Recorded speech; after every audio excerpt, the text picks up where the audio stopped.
Hello दोस्तों, आपका हमारे YouTube चैनल कैरियर ब्राइट में स्वागत है। इस वीडियो में हम एडुटेरिया की बुक बिहार वस्तुनिष्ठ समरण अध्ययन के MCQ सीरीज का तीसरा सेट तथ्यों के साथ कवर करेंगे। यह वीडियो बिहार के आगामी सभी प्रतियोगिता परीक्षा के लिए अति महत्वपूर्ण है, तो इस वीडियो को अंत तक देखें तथा लाइक और सब्सक्राइब करना बिल्कुल ना भूलें। तो आइए श्री गणेश करते हैं। आज का हमारा पहला सवाल है, झारखंड राज्य के विभाजन के से पूर्व बिहार में लोकसभा तथा राज्यसभा की सीटों की संख्या क्रमशः कितनी थी? तो आंसर होगा सी 54 एवं 22, 54 एंड 22।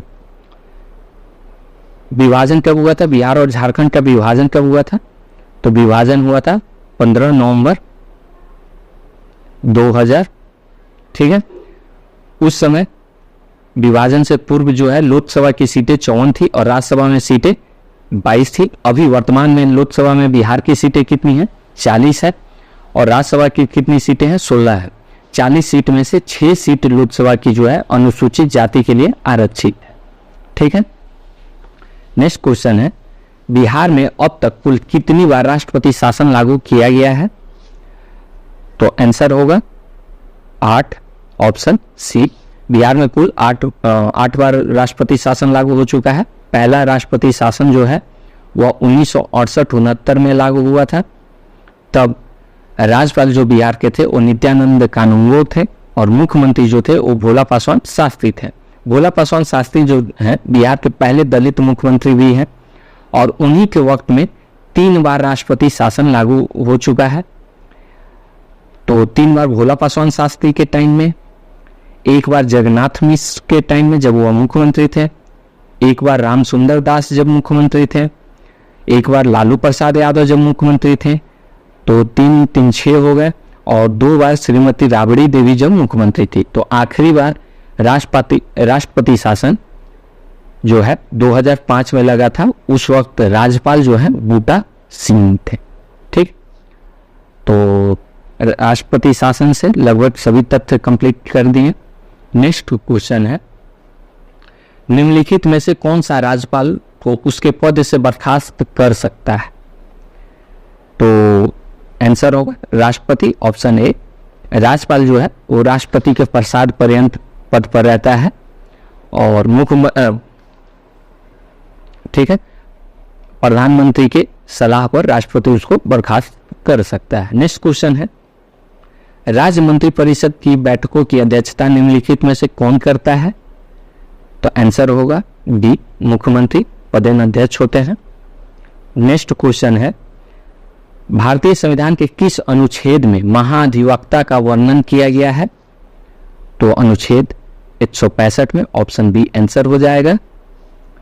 नेक्स्ट क्वेश्चन है, कोई विधेयक धन विधेयक है या नहीं, इसका निर्णय निम्न में से कौन करता है? तो इसका निर्णय जो है विधानसभा अध्यक्ष करता है। अगर वर्तमान विधानसभा अध्यक्ष कौन है कमेंट में जरूर बताएं। नेक्स्ट क्वेश्चन है, निम्नलिखित में से कौन व्यक्ति बिहार मुख्यमंत्री पद पर सबसे कम समय तक रहे? तो यह जो है वह है सतीश प्रसाद सिंह। और यह कब से कब तक रहे? सिर्फ 4 दिन के लिए रहे थे। 28 जनवरी से लेकर 1 फरवरी 1968 तक ये रहे थे, सिर्फ 4 दिन के लिए। हालांकि कार्यवाहक मुख्यमंत्री थे। भोला पासवान शास्त्री जो हैं यह बिहार के पहले दलित मुख्यमंत्री थे और इनके वक्त में 3 बार राष्ट्रपति शासन लागू हो चुका था।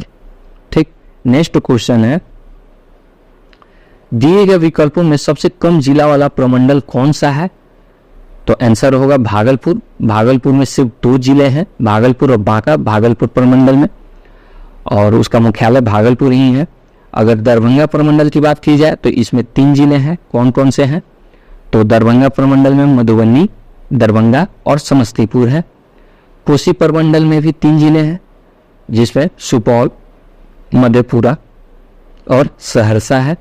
ठीक, अगर आपसे पूछे कि सबसे ज्यादा जो है जिले किस प्रमंडल में है तो वह पटना में 6 और पश्चिम चंपारण में तिरहुत में 6 जिले शामिल हैं। ठीक, एक और मुंगेर प्रमंडल है, उसमें भी 6 जिले शामिल है। ठीक, नेक्स्ट क्वेश्चन है, किसी राज्य का वैधानिक प्रधान कौन होता है? तो किसी भी राज्य का वैधानिक प्रधान जो है राज्यपाल होता है। आंसर ए हो जाएगा। हालांकि वास्तविक प्रधान जो है वह मुख्यमंत्री होता है, वैधानिक प्रधान जो है राज्यपाल होता है। अभी बिहार के वर्तमान राज्यपाल कौन है? तो राजेंद्र विश्वनाथ आर्लेकर। नेक्स्ट क्वेश्चन है,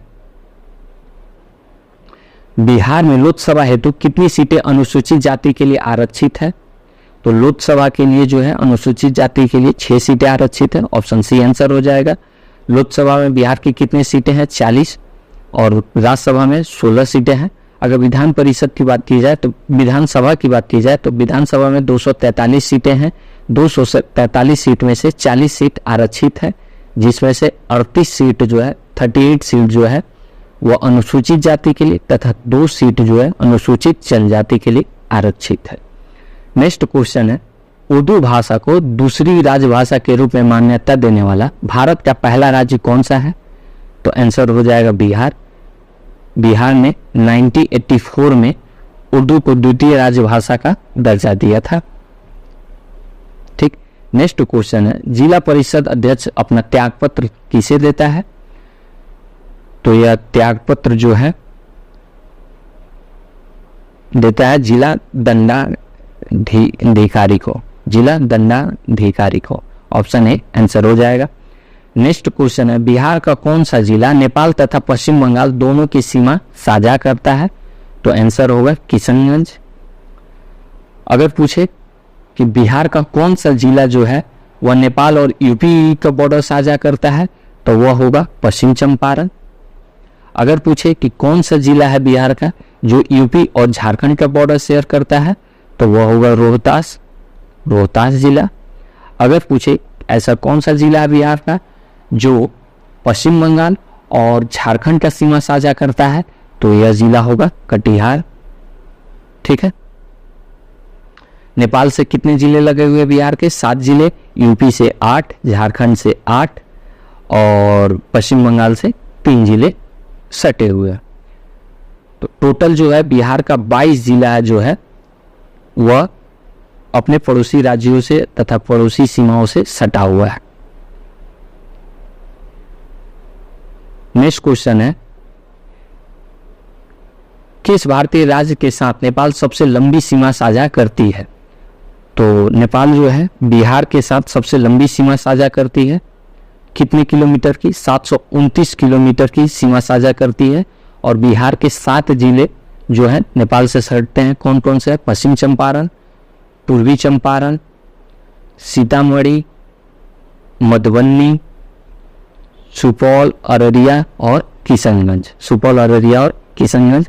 नेपाल की सीमा जो है भारत से कितने किलोमीटर लगती है? तो नेपाल की सीमा भारत से 1751 किलोमीटर की बॉर्डर रेखा साझा करती है, सीमा रेखा साझा करती है। नेक्स्ट क्वेश्चन है, निम्नलिखित में कौन बिहार का सर्वोच्च पर्वत चोटी है? तो आंसर होगा सोमेश्वर श्रेणी। सोमेश्वर श्रेणी जो है वह पश्चिम चंपारण जिले में है और यह 874 मीटर ऊंचा है, बिहार का सबसे ऊंचा चोटी है। और यह जो है शिवालिक का हिस्सा है, शिवालिक पहाड़ी का हिस्सा है जो टर्शियरी युग में बना था। ठीक, नेक्स्ट क्वेश्चन है, कैमूर की पहाड़ी कैमूर में ही है, खड़गपुर की पहाड़ी जो है यह मुंगेर में है। ठीक, नेक्स्ट क्वेश्चन है, बिहार में सबसे अधिक वर्षा किस जिले में होती है? तो बिहार में सबसे अधिक वर्षा जो है वह किशनगंज जिले में होती है। अगर 2021-22 की बात की जाए, 2021-22 की बात की जाए तो इसमें सबसे अधिक वर्षा पश्चिम चंपारण जिले में हुई, दूसरे स्थान पर किशनगंज था और तीसरे स्थान पर पूर्वी चंपारण जिला था 2021-22 के आंकड़े के हिसाब से। ऐसे नॉर्मली सबसे अधिक वर्षा जो है वह किशनगंज में ही होता है। ठीक, नेक्स्ट क्वेश्चन है, बिहार में आपदा प्रबंधन हेतु सेंदाई फ्रेमवर्क को कब लागू किया गया था?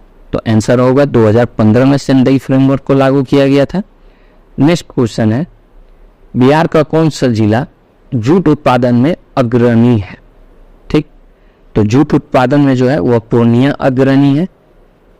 अगर पूछे कि पूरे भारत में सबसे ज्यादा पूरे विश्व में सबसे ज्यादा जूट उत्पादन कहाँ होता है, तो वह होता है बांग्लादेश में। बांग्लादेश में विश्व में सबसे ज्यादा जूट उत्पादन होता है, दूसरे स्थान पर भारत है। अगर पूछे कि भारत में सबसे ज्यादा जूट उत्पादन कहाँ होता है, तो बंगाल में सबसे ज्यादा जूट उत्पादन होता है और दूसरे स्थान पर बिहार है। अगर पूछे कि बिहार में सबसे ज्यादा जूट उत्पादन कहाँ होता है, तो यह पूर्णिया है और दूसरे स्थान पर किशनगंज है। ठीक, पूर्णिया में जो है जूट एवं नेचुरल फाइबर पार्क की स्थापना भी की जा रही है। नेक्स्ट क्वेश्चन है, गंगा के दक्षिण भाग के मैदानों में कौन सी मिट्टी प्रमुख रूप से पाई जाती है, तो आंसर होगा कैवाल मिट्टी, ऑप्शन ए। नेक्स्ट क्वेश्चन है, कर्मनाशा नदी बिहार के किस स्थान पर गंगा नदी से मिलती है, तो यह जो है चौसा के निकट मिलती है। चौसा जो बक्सर में है, यहीं पर गंगा नदी बिहार में प्रवेश भी करती है। ठीक, छपरा के निकट जो है घाघरा नदी गंगा में आकर मिलती है और पहलेजा घाट के निकट जो है गंडक नदी जो आके गंगा में मिलती है। ठीक, नेक्स्ट क्वेश्चन है, कांवर झील बिहार के किस जिले में स्थित है, तो यह बेगूसराय जिले में स्थित है। ठीक, अगर कुशेश्वर स्थान की दरभंगा की बात करें तो दरभंगा में कुशेश्वर स्थान झील है। अब कटिहार की अगर बात करें तो कटिहार में घोघा झील है, घोघा झील। ठीक, नेक्स्ट क्वेश्चन है, निम्नलिखित में से कौन सा जलकुंड मुंगेर में स्थित है, तो मुंगेर में जो है सीता कुंड भी स्थित है, रामेश्वर कुंड भी स्थित है, ऋषि कुंड भी स्थित है, अर्थात उपयुक्त में से एक से अधिक आंसर हो जाएगा। देखिए, मुंगेर के कुंडों का नाम याद रखना हो तो राम लक्ष्मण सीता से याद रख सकते हैं आप। ठीक, दूसरे जगह पे जो कुंड है वह है राजगीर में, तो राजगीर में जो कुंड है उसमें नानक कुंड है, नानक कुंड है, मखदूम कुंड है।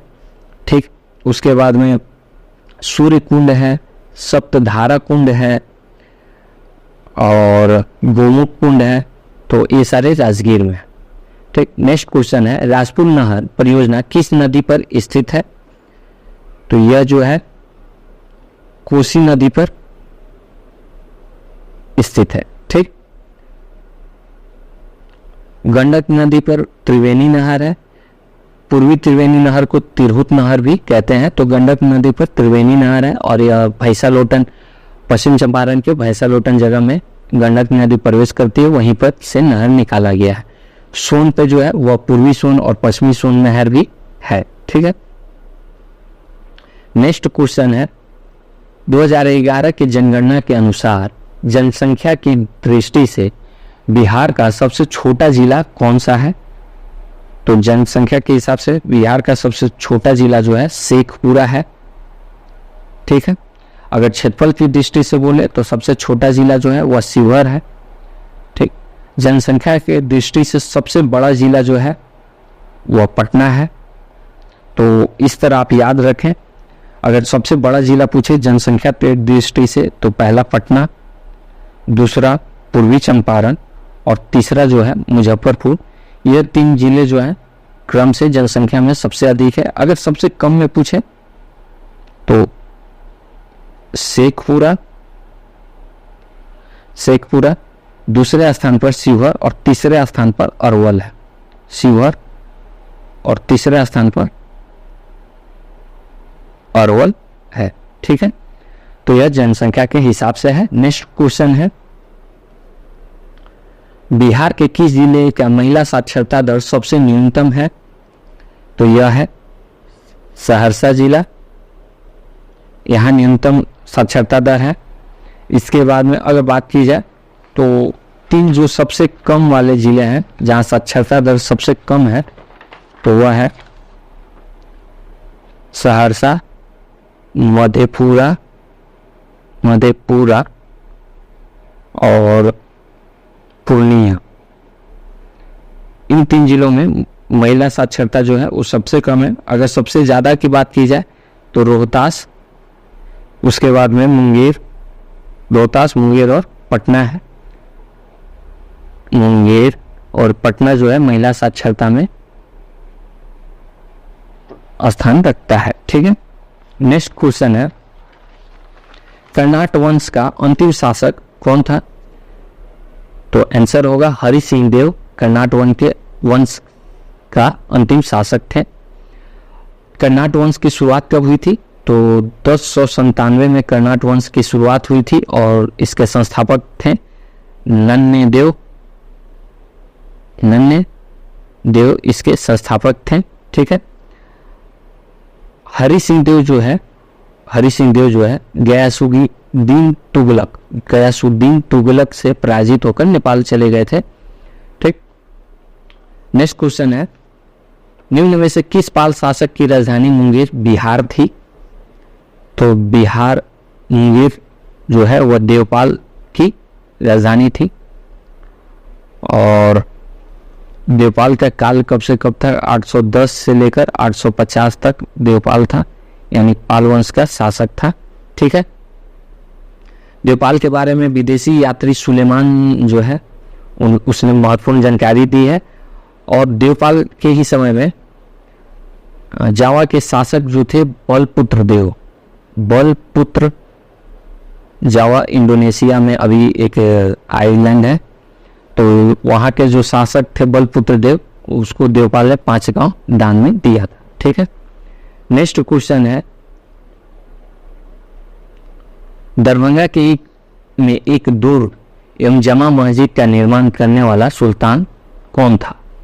तो आंसर हो जाएगा मोहम्मद बिन तुगलक, ऑप्शन सी। गयासुद्दीन तुगलक जो था उसने 1325 में बिहार पर आक्रमण किया था और इसको जीता था। उस समय हरि सिंह देव जो है कर्नाट वंश के शासक, उसको पराजित किया था। मोहम्मद बिन तुगलक यहाँ दुर्ग और मस्जिद का निर्माण किया। फिरोज शाह तुगलक के बारे में बिहार से कहा जाता है कि फिरोज शाह तुगलक ने यहाँ जैन मंदिर को दान दिया था। नेक्स्ट क्वेश्चन है शेर शाह ने मुगलों के विरुद्ध संघर्ष में किससे सहायता प्राप्त की थी? तो चेरो शासक जो है, आंसर हो जाएगा चेरो शासक से। शेर शाह से पहले जो थे बिहार में नुहानी शासक रहते थे, ये अभी अफगानी थे। ठीक, और शेर शाह जो है वो 1540 से लेकर 1545 तक दिल्ली का शासक रहा। नेक्स्ट क्वेश्चन है, सिकंदर लोदी ने हुसैन शाह सर्की को पराजित कर किसे बिहार का प्रभारी नियुक्त किया था? तो यह है दरिया खान नोहानी वंश से। ठीक है, सिकंदर लोदी जो है वह आगरा शहर का निर्माण भी कराया था और लोदी वंश के बाद में मुगल वंश आया था। इसी तरह नोहानी के बाद में शेर शाह सूरी का वंश बिहार में आया। ठीक, नेक्स्ट क्वेश्चन है, चौसा के युद्ध में शेर शाह ने हुमायूं को कब पराजित किया था? तो आंसर हो जाएगा 26 जून 1539। हालांकि डेट पूछ दिया है, जनरली लोग चौसा का युद्ध 1539 और कन्नौज का युद्ध 1540 ही याद रखते हैं, तो आप डेट भी याद रखें, 26 जून को हुआ था। ठीक है, शेर शाह द्वारा लड़ा गया अगर युद्ध के बारे कौन कौन सा युद्ध लड़ा गया था तो उसके बारे में बात करें तो दोहरिया का युद्ध था। दोहरिया के युद्ध जो 1532 में लड़ा गया था। 1534 में सूरजगढ़ा का युद्ध था। 1534 में सूरजगढ़ा का युद्ध था। 1539 में चौसा का युद्ध, 1539 में चौसा का, और 1540 में कन्नौज का युद्ध या बेलग्राम का युद्ध लड़ा था। नेक्स्ट क्वेश्चन है, शेर शाह का प्रशासनिक प्रयोगशाला था। तो प्रशासनिक प्रयोगशाला जो है वह सासाराम में था। पटना जो है 1541 में पटना का पुनर्निर्माण करने के बाद में पुनर्व्यवस्था करने के बाद में पटना को वह प्रांतीय राजधानी बनाया था शेर शाह ने। और दिल्ली पे जो है 1540 से 1545 तक शासन किया। नेक्स्ट क्वेश्चन है, शेरशाह ने अपने शासनकाल में पटना में एक दुर्ग का निर्माण कराया तथा पुनः इस नगर को राजधानी के रूप में विकसित किया। इसकी चर्चा है, तो इसकी चर्चा जो है तारीख दाऊदी में है। और तारीख दाऊदी की रचना किसने की थी? तो अब्दुल्ला द्वारा रचित है यह, अब्दुल्ला द्वारा। नेक्स्ट क्वेश्चन है, अकबर ने 1580 में बिहार के में किसे गवर्नर सूबेदार नियुक्त किया? तो अकबर ने 1580 में बिहार में किसे गवर्नर या सूबेदार नियुक्त किया था? तो आंसर होगा खानम को। मान सिंह जो है वह बिहार में 1587 से 1594 तक 87 से 94 तक सूबेदार थे। अकबर जो है 1574 में आक्रमण किया था दाऊद खां किरानी के खिलाफ, और 1574 में, बाद में 1580 में इसे अपने सूबे में मिला लिया। नेक्स्ट क्वेश्चन है, किस मुगल शासक के समय बिहार में सर्वाधिक विद्रोह हुआ? तो आंसर होगा अकबर। अकबर के समय में बिहार में सबसे अधिक विद्रोह हुआ था, क्योंकि इस समय अफगानी शासक थे और भी बहुत सारे जो शासक लोग थे वो अभी थे। नेक्स्ट क्वेश्चन है, सिख धर्म के प्रवर्तक गुरु नानक देव ने निम्न में बिहार के किस क्षेत्र का भ्रमण किया था? तो गुरु नानक देव मुंगेर भी गए थे, भागलपुर भी गए थे और राजगीर भी गए थे, अर्थात आंसर होगा उपयुक्त में से एक से अधिक, ऑप्शन डी आंसर हो जाएगा। ठीक है, बिहार में 3 धर्मगुरु आए। एक तो गुरु नानक देव सबसे पहले धर्मगुरु हैं सिखों के।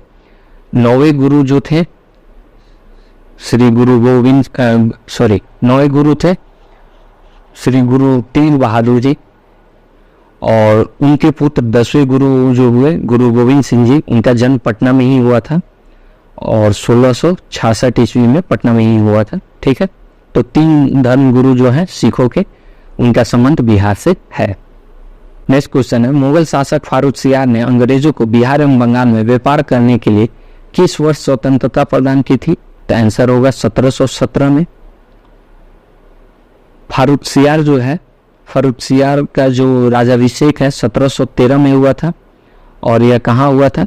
तो पटना में हुआ था। यह पहला मुगल शासक है जिसका राजाभिषेक पटना में हुआ। तब पटना को अजीमाबाद कहा जाता था। ठीक है, और इसको फारुखसियार को घृणित कायर भी कहा जाता है। ठीक, मुगल वंश का घृणित कायर। नेक्स्ट क्वेश्चन है, किस मुगल शासक के शासनकाल में अंग्रेजों ने पटना में अपनी फैक्ट्री स्थापित की थी? तो आंसर हो जाएगा बी, शाहजहां। 1628। शाहजहां कब से कब तक था? तो 1628 से 58 तक शाहजहां था। और पटना में कब स्थापित हुआ था अंग्रेजों का कंपनी? तो 1651 में। नेक्स्ट क्वेश्चन है, अंग्रेजों की पटना फैक्ट्री का प्रधान जॉब चौनक कब बना? तो जॉब चौनक जो है वह 1664 में पटना फैक्ट्री का प्रधान बना और 1680 तक यह रहा है, 1680 तक था। ठीक, पटना में फैक्ट्री जो है, सबसे पहले पटना में आए कौन विदेशियों में? तो पुर्तगाली। तो पुर्तगाली का काम क्या था? पुर्तगाली नदी के मार्ग से आते थे और अपने साथ चीनी मिट्टी के बर्तन और मसाले लेकर आते थे, यहाँ से सूती वस्त्र लेकर जाते थे।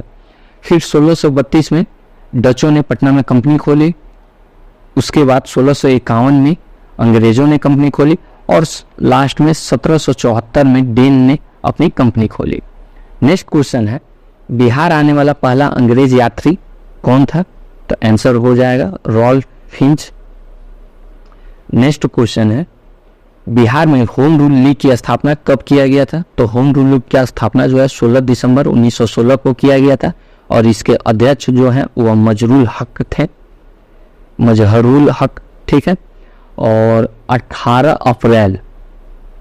अप्रैल तथा 25 जुलाई 2 दिन 1918 में श्रीमती एनी बेसेंट जो है वह बिहार आई थी, पटना आई थी। ठीक, और सच्चिदानंद सिन्हा से भी मिली थी। मजरूल हक से भी हसन इमाम से मिली थी। नेक्स्ट क्वेश्चन है, भारतीय राष्ट्रीय कांग्रेस का 27वां अधिवेशन कहाँ हुआ था? तो यह अधिवेशन जो है पटना में हुआ था, पटना के बांकीपुर में। कब हुआ था यह अधिवेशन? 1912 में। इसके अध्यक्ष कौन थे? तो इसके अध्यक्ष RN माडगोलकर, रघुनाथ माडगोलकर नाम था उनका। गया में कब हुआ था? तो गया में 1922 में हुआ था। और इसके अध्यक्ष कौन थे? तो चित्तरंजन दास थे अध्यक्ष। और एक और अधिवेशन हुआ था 1940 में, जो कि रामगढ़ अभी वर्तमान में झारखंड में है। जिसके अध्यक्ष कौन थे? तो उसके अध्यक्ष जो थे मौलाना अबुल कलाम आजाद थे। नेक्स्ट क्वेश्चन है, मुजफ्फरपुर बम कांड 1908 में किसे फांसी की सजा हुई? तो खुदीराम बोस जी को फांसी की सजा हुई थी। आज ही के दिन जब मैं वीडियो रिकॉर्ड कर रहा हूँ, आज 11 अगस्त है, तो 11 अगस्त 1908 में आज ही के दिन खुदीराम बोस जी को फांसी दिया गया था। और प्रफुल्ल चाकी उनके सहयोगी थे, जो 2 मई को पुलिस मुठभेड़ में शहीद हो गए। और इन्होंने 30 अप्रैल 1908 को मुजफ्फरपुर के एक जज थे किंग्सफोर्ड, उन पर बम फेंकना था और गलती से इन्होंने एक वकील पिंगले, कैनेडी पिंगले की गाड़ी पर फेंक दिया था बम, जिससे उनकी पत्नी और बेटी का देहांत हो गया था। नेक्स्ट क्वेश्चन है, चंपारण में कृषि की स्थिति की जांच के लिए नियुक्त जांच समिति के अध्यक्ष कौन थे? तो जांच समिति के अध्यक्ष जो थे वो थे FG सलाई। ऑप्शन सी आंसर हो जाएगा। यह समिति जो है 6 सदस्यीय समिति थी, जिसके सदस्य के रूप में मोहनदास करमचंद गांधी, महात्मा गांधी भी थे इस सदस्य। और इस समिति की रिपोर्ट के बाद में चंपारण कृषि अधिनियम जो है पारित हुआ। कृषक अधिनियम 1918 पारित हुआ, ठीक है, जिसके तहत जो तिनकटिया प्रथा है उसको समाप्त कर दिया गया। नेक्स्ट क्वेश्चन है, बिहार आने वाले निम्नलिखित चर्चित विदेशियों में सबसे पहला यात्री कौन था? तो सबसे पहला यात्री जो है वह मेगास्थनीज था। और यह कब आया था? तो थोड़ा कंफ्यूजन है मुझे, 1-2 जगह मैंने पढ़ा है 315 ईस्वी पूर्व, और कई जगह पढ़ा है मैंने 305 ईस्वी पूर्व। तो अगर किसी को यह अस्पष्ट पता है तो कमेंट जरूर करें। उसके बाद जो है हेनसांग आए थे, फाहियान आए थे। मेगास्थनीज के बाद में फाहियान 350 ईस्वी के आसपास में, ठीक, गुप्त साम्राज्य के काल में, ठीक है। उसके बाद हेनसांग जो है हर्षवर्धन के काल में 630 के पास, और उसके बाद रॉयल फिंच जो अंग्रेज यात्री थे। नेक्स्ट क्वेश्चन है, 24वें तीर्थंकर महावीर का जन्म कहाँ हुआ था? तो महावीर जी का जन्म जो है कुंडग्राम में हुआ था, वैशाली के कुंडग्राम में। महावीर जी जो है 24वें और आखिरी तीर्थंकर थे। प्रतीक चिन्ह जो है वह सिंह है, यह याद रखें। थोड़ा कंफ्यूज हो गया, कुछ याद आया था और भूल गया, सॉरी उसके लिए। नेक्स्ट क्वेश्चन है, अशोक के स्तंभ लेखों में निम्न में से कौन सा बिहार में स्थित है? तो लौरिया अरेराज भी स्थित है, लौरिया नंदनगढ़ भी स्थित है, और रामपुरवा भी बिहार में स्थित है, अर्थात उपयुक्त में से सभी, ठीक। रामपुरवा जो है वहाँ पे नटुआ बैल की मूर्ति थी स्तंभ पे, जिसको अभी राष्ट्रपति भवन में लगाया गया है। नेक्स्ट क्वेश्चन है, कनिष्क ने पाटलिपुत्र के किस बौद्ध विद्वान को अपने दरबार में आश्रय दिया था? तो कनिष्क जो है अश्वघोष को आश्रय दिया था। और कनिष्क के ही समय में चौथा बौद्ध संगति हुआ था 98 ईस्वी पूर्व में, जिसके अध्यक्ष थे वसुमित्र और उपाध्यक्ष अश्वघोष थे, ठीक। और यह हुआ कहाँ था? तो कश्मीर के कुंडलवन में हुआ था। नेक्स्ट है, तृतीय बौद्ध संगति की अध्यक्षता किसने की थी? तो तृतीय बौद्ध संगति की अध्यक्षता मोगलीपुत्र तीस ने की थी। ऑप्शन बी आंसर हो जाएगा। किसके काल में हुआ था? तो अशोक के काल में हुआ था। कब हुआ था? तो 250 ईस्वी पूर्व में हुआ था। कहाँ हुआ था? तो पाटलिपुत्र में हुआ था, ठीक। अगर पूछे कि पहला बौद्ध संगति कब हुआ था? तो 483 ईस्वी पूर्व में हुआ था। कहाँ हुआ था? तो राजगिरी में हुआ था। किसके समय हुआ था? तो अजातशत्रु के समय हुआ था। और इसके अध्यक्ष कौन थे? तो महाकश्यप इसके अध्यक्ष थे, ठीक। वसुमित्र जो है यह चौथे, अभी बताया था कनिष्क के टाइम में चौथा जो हुआ था उसके अध्यक्ष थे। नेक्स्ट क्वेश्चन और इस वीडियो का आखिरी क्वेश्चन है, हर्यक वंश के पश्चात मगध पर किस वंश का उदय हुआ? तो आंसर हो जाएगा शिशुनाग वंश। हर्यक वंश के आखिरी शासक जो था नागदशक, उसका शिशुनाग ने वध करके शिशुनाग वंश का नींव रखा और अपनी राजधानी जो है वैशाली ले गया। इसने अपनी राजधानी वैशाली को बनाया था। ठीक, तो इस वीडियो को आखिरी तक देखने के लिए धन्यवाद। इसे लाइक, सब्सक्राइब और शेयर करना बिल्कुल ना भूलें। धन्यवाद।